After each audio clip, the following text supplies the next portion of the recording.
pas tellement de liens. Il y a le lien de conscience, c'est le lien le premier de tous les liens. Mais le lien de parole, puis le lien d'amour. Alors le type qui ne se parle pas, il est déjà il a aucune chance.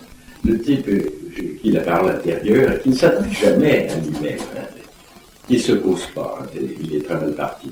Puis le type qui ne s'aime pas, ben, c'est foutu. C'est foutu. Parce qu'il veut faire un avec lui-même, il s'est déjà scindé en un mois, un petit mois à demi plus petit et un mois et demi énorme. C'est foutu. Il ne s'aime pas. Et bon, première condition pour arriver à quelque chose, se parler, s'aimer. Quand je réfléchis, quand je me parle de moi, tout ça s'inscrit immédiatement, que ce soit intelligent ou pas, on s'en fout, ça s'inscrit immédiatement dans la pure dimension spirituelle. Et si les choses se passent ainsi, on a une petite chance que tout se résolve tout d'un coup en moi pur, et en conscience pure, une petite chance. L'important, c'est de coïncider avec soi-même, c'est la coïncidence avec soi, faire un avec soi-même, c'est ça le truc. J'ai découvert qu'il y avait un canal souterrain qui avait pour origine beaucoup plus le langage explicite que le langage implicite que le langage explicite. Et puis, c'est comme ça que ça fonctionne. Et je pense que ça fonctionne comment? C'est intéressant. Ouais. C'est que ça fonctionne subconsciemment. Et en fait, ça dépose, ce parcours souterrain de discours dépose au fond dans l'esprit des instruments de reconnaissance. Alors ça va pas marcher tout de suite, mais ça dépose d'instruments de reconnaissance. Et puis un jour, le fameux bon sang, mais c'est bien sûr, je préfère parler de ça que de parler de Eureka, c'est une façon plus française de...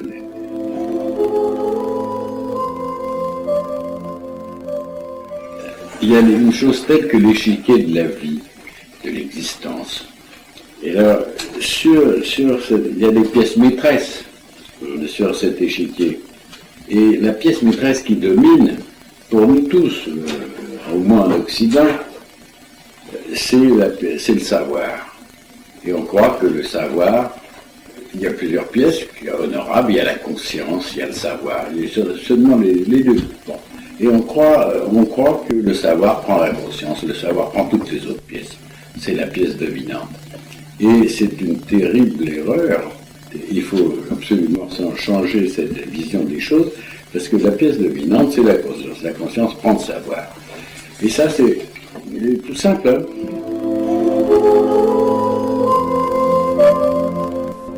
Ce qui gouverne sur l'échiquier, c'est en dernier ressort cette pièce qu'on appelle la conscience, et nous, on a inversé le processus. Alors, qu'est-ce qu'on a fait comment est-ce qu'on aperçoit la conscience? En fait, ça, c'est une histoire qui mérite d'être contée. On a falsifié tout. Alors, il y avait une autre pièce vraiment mineure sur l'échiquier qui s'appelait le rayon de lune. Le rayon de lune, c'est une pièce charmante, hein. Et on a décidé qu'en fait, la conscience, cette pièce, la conscience, c'était le rayon de lune, et enfin, donc c'est devenu une espèce de pion sans importance parmi les autres pions.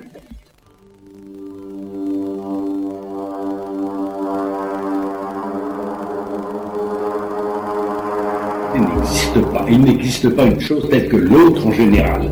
Il n'existe pas une chose telle que moi en général. Les généralités n'existent pas. En nous, il n'y a pas d'événement, pas de choses dans le sein d'une conscience, et il n'y a pas de sujet non plus en tant que chose ou événement. Il n'y a que des pensées de choses, des pensées d'événements et des pensées de sujets. À mon insu, je vais immédiatement conférer un son affirmatif à ce que je dis. C'est là l'écueil contre lequel toute parole va se briser. Hein.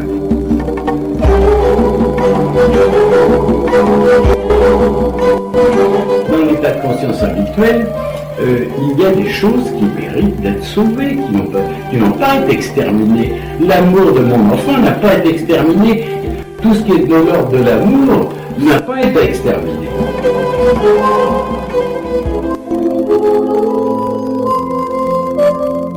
Dans ce cas-là, comment tu peux stimuler ton élan de vie, justement? Si tu fais semblant d'être, tu seras dans le sein même de se faire semblant, dans cette simulation. Donc, tous les a priori que nous pouvons intellectuels, que nous pouvons avoir à l'encontre de la simulation, du faire semblant. Il faudrait inverser la vapeur entièrement et puis se convaincre que faire semblant est un acte fondamental. Simuler est un acte fondamental de l'esprit. Et quand on parle de simulation, on a déjà parlé de conditionnel. Donc la vie devrait se vivre au conditionnel. On dirait que ça, le conditionnel.